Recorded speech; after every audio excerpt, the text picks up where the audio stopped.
khususnya mahasiswa program studi biologi Universitas Kristen Duta Wacana dan Universitas Terbuka.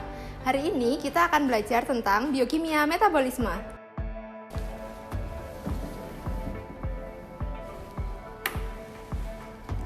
Kita mengenal ada beberapa jenis jalur metabolisme yang berperan dalam kehidupan organisme. Salah satu jalur metabolisme yang akan kita pelajari dalam praktikum ini adalah jalur glikolisis. Glikolisis adalah salah satu jalur dari metabolisme glukosa.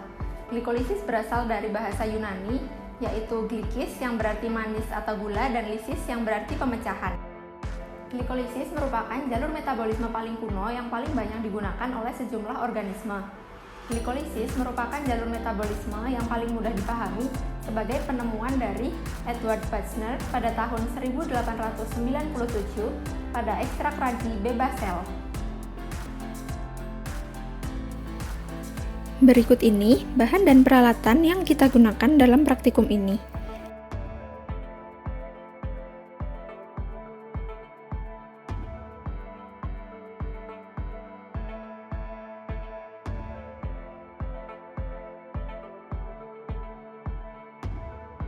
Kita akan menggunakan substrat glukosa 10% sebagai bahan utama yang akan dimetabolisme melalui jalur glikolisis.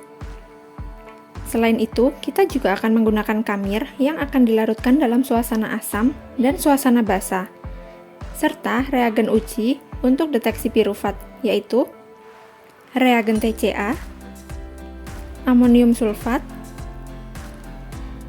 Na-nitroprusida 5%, 2,4 dinitrofenilhidrazin, dan NaOH 10%. Selanjutnya, berikut ini adalah peralatan utama yang kita gunakan, yaitu water bath, tabung reaksi sebagai tempat atau wadah terjadinya reaksi metabolisme, centrifuge, vortex, dan peralatan pendukung lainnya.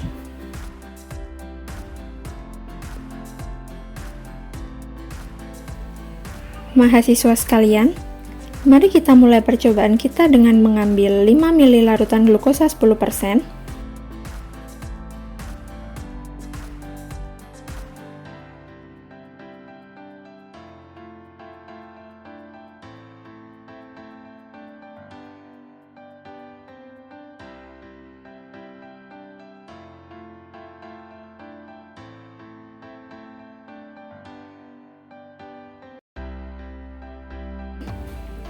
serta 5 ml kamir A dan B menggunakan pipet ukur volume 5 ml.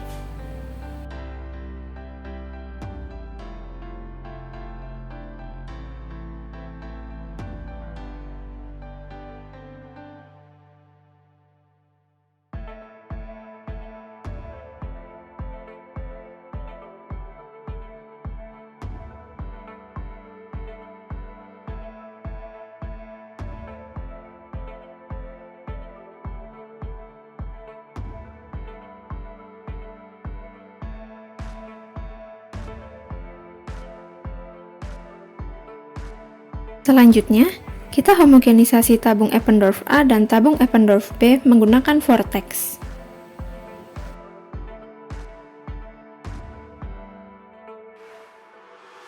Tabung A dan tabung B ini kemudian kita inkubasi ke dalam water bath pada suhu 37 derajat Celcius selama 3 jam.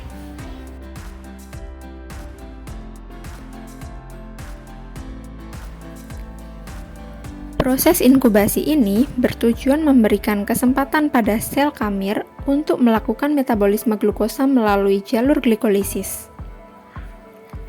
Glukosa akan masuk ke sel kamir melalui mekanisme transport aktif ke dalam sitosol atau sitoplasma sel kamir. Kemudian, oleh serangkaian kinerja enzim yang berperan dalam jalur glikolisis, glukosa akan diubah menjadi pirufat.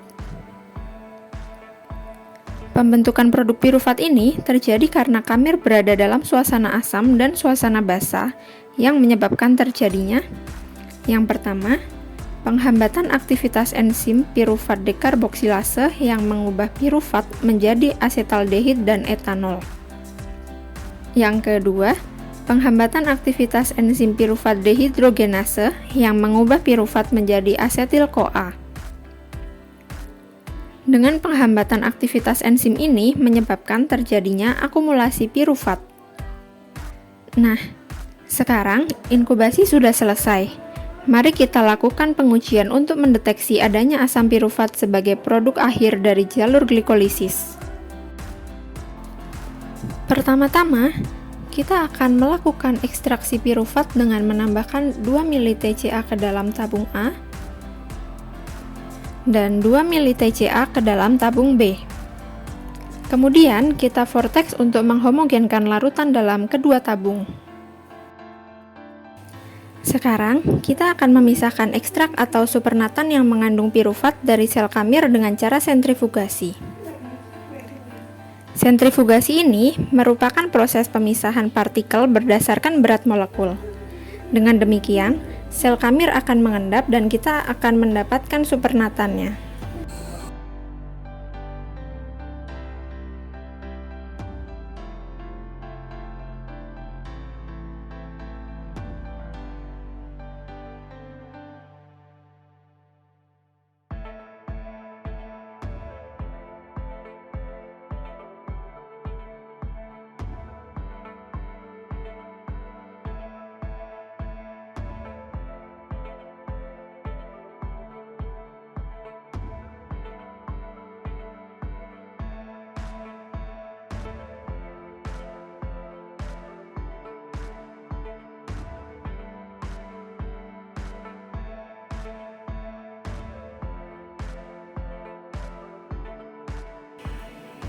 Supernatan kemudian kita tampung ke tabung reaksi A dan B sebagai ekstrak pirufat yang akan kita deteksi.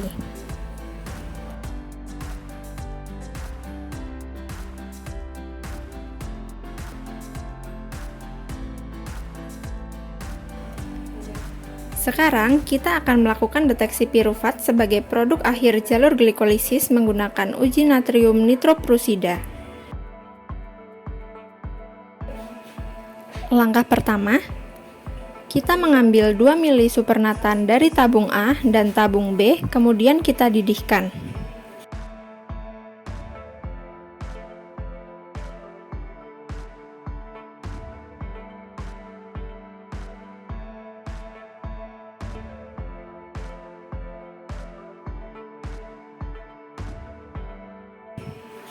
Selanjutnya, kita masukkan supernatan yang sudah mendidih ke dalam tabung reaksi yang sudah berisi NH42SO4 padat setinggi 1 cm.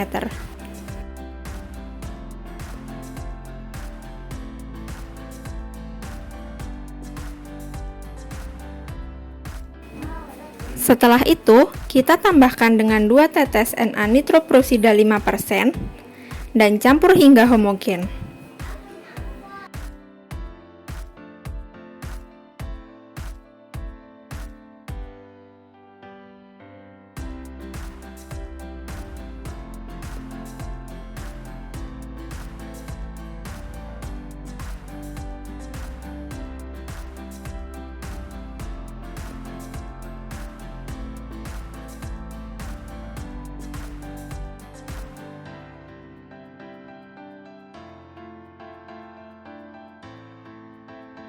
Berikutnya, kita tambahkan larutan amonia sedikit demi sedikit melalui dinding tabung sehingga terbentuk 2 lapisan.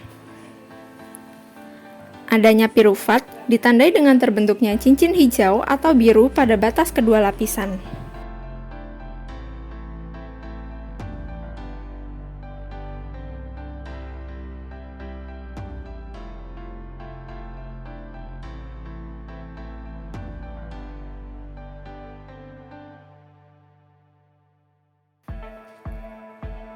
Nah, selanjutnya kita akan melakukan deteksi pirufat menggunakan metode pengujian yang lain, yaitu uji 2,4 dinitrofenilhidrazin. Pertama-tama, kita ambil 2 ml supernatan,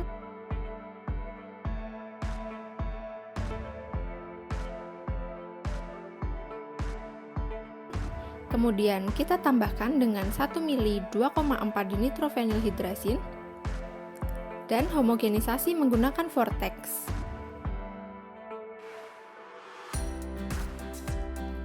Dari campuran ini, kita ambil 5 tetes dan dimasukkan ke dalam tabung reaksi yang selanjutnya ditambah dengan 1 ml NaOH 10%,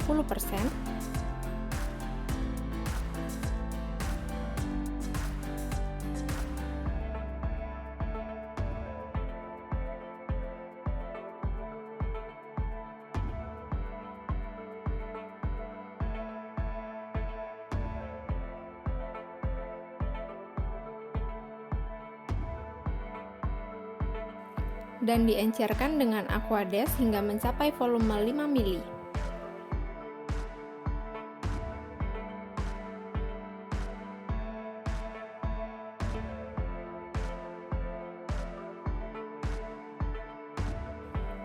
Adanya piruvat ditandai dengan terbentuknya warna merah.